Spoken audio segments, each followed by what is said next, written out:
fihi pada nafs tadi itu min ruhi, pada basyar tadi itu ya, min ruhi dari ruhku. Coba manusia, fanabbaha bihi ala annal insan. Ayat ini menegaskan bahwa annal insan, manusia itu makhlukun, suatu makhluk min jismin mudarakin bil basar, suatu makhluk yang bisa dikenali, diketahui bil basar, dengan mata telanjang ini.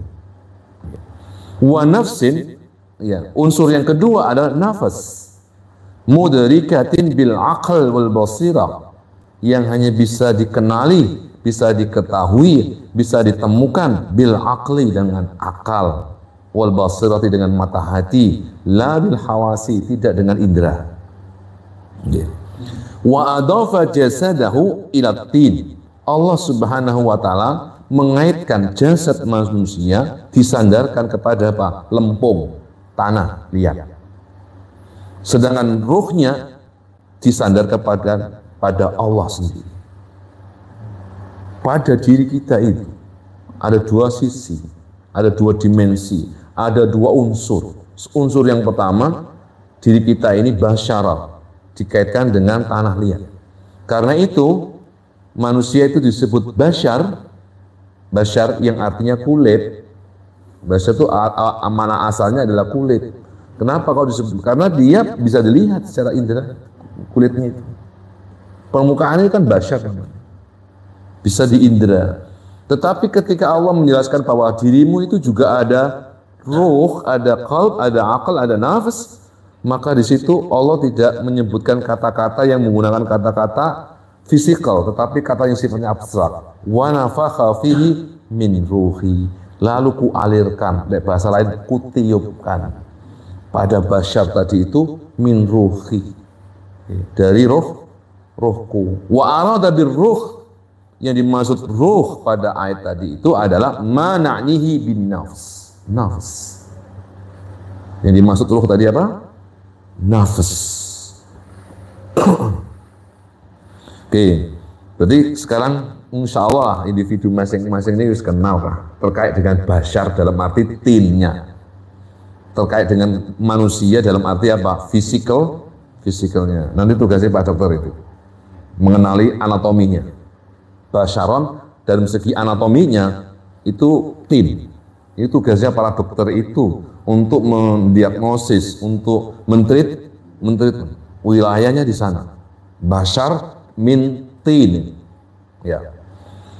Tetapi kalau dalam nanti dimensi yang kedua, ya, yaitu dimensi ar-ruh, yang dalam kata Al-Ghazali namanya an-nafs, itu benar-benar sangat khusus.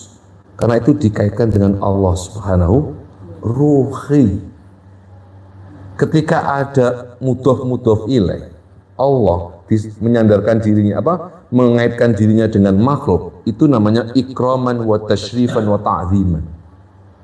Jadi misalnya naqatullah, untanya Allah. Berarti kata unta itu disandarkan kepada lafaz Allah, berarti tasyrifan, sebagai bentuk pemuliaan Allah pada unta tadi, penghormatan Allah pada untanya Nabi SAW tadi. Kalau ruhi berarti sebagai bentuk penghormatan Allah terhadap sosok manusia yang memiliki unsur beda tadi. Maka yang disandarkan kepada Allah bukan lempungnya, tetapi ruhnya tadi, nafasnya itu. Hal ini munabbihan, menegaskan arbabal basair, bagi orang-orang yang memiliki akal sehat. An-nafs al-insaniyata, bahwa sesungguhnya nafs manusia itu minal umuri al-ilahiyah, dari hal-hal yang bersifat ilahiyah, bersifat ketuhanan. Wa annaha, dan sesungguhnya an-nafs al-insaniyah tadi itu ajallu, yang paling agung, arfa'u, lebih tinggi, lebih agung, lebih mulia, minal ajsamil khasisati, ditindang daripada dibandingkan daripada apa? Ajsam, jasad ini, jisim-jisim ini. Ya, yang kelihatan mata ini ya. Ajsam al-khasisati al-ardiyati, di mana ajsam manusia itu bersifat khasisa, sesuatu yang rendah, sesuatu yang remeh. Al-ardiyati, yang bersifat ketanah-tanahan. Kenapa? Karena diambil dari tanah, dia diinjak gitu. Sedangkan ruh itu al-ulu, al-irtifa, naik tinggi. Bahwa diri kita itu ada sisi ketinggian, tetapi juga ada sisi kerendahan. Ya. Nah, karena itu ini khasisah, sesuatu yang biasa-biasa, jangan diwaukan, jangan diwaukan, jangan diistimewakan. Karena apa? Khasisah. Ya. Jadi ardi, tetapi yang bersifat ilahiyat itu adalah an-nafs al-insani tadi itu. Karena itu walidzalika qala ta'ala, karena itu Allah berfirman, wa yas'alunaka 'anir ruh, mereka itu bertanya kepadamu wahai Muhammad tentang ruh. Surat Al-Isra ayat 85 ya. Qulir ruh, katakanlah bahwa ruh itu min amri rabbi, dari urusan Tuhanku. Urusan Tuhanku. Pernah Al-Ghazali itu ditanya, kalau memang urusan Tuhanku, kenapa sampai bahas ruh? Kata Ghazali gini, saya itu tidak membahas hakikat ruh, saya tidak tahu hakikat ruh. Saya hanya membahas gejala yang ditimbulkan oleh ruh. Gejala-gejala itu ya saya pelajari. Kalau ruhnya, ya tidak ada yang tahu, nggak bisa diraba dengan khawas. Nah itu wakila dikatakan kana fi kutubillahi al-munazzala, pada kitab-kitab terdahulu yang diturunkan oleh Allah kepada nabi-nabi terdahulu itu disebutkan a'rif nafsaka ya insan, wahai manusia, kenalilah nafasmu sendiri, dirimu sendiri.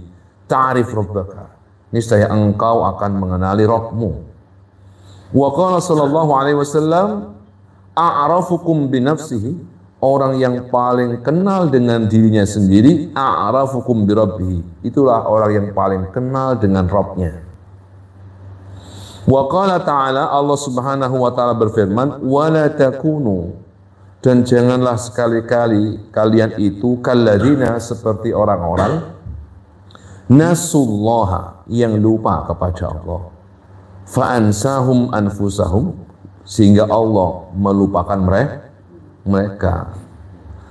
Tanbihan, ayat ini menjelaskan, menegaskan ala talazumil amrayni, ada hubungan talazum, ada hubungan yang mengikat, ada hubungan yang erat, ada hubungan yang timbal balik, itu namanya hubungan talazum, hubungan yang saling berkaitan.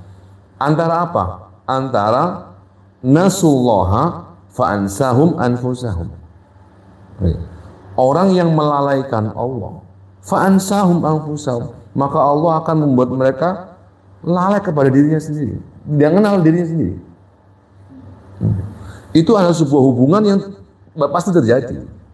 Wa anna nisyana ahadihima ma'a nisyanil akhar.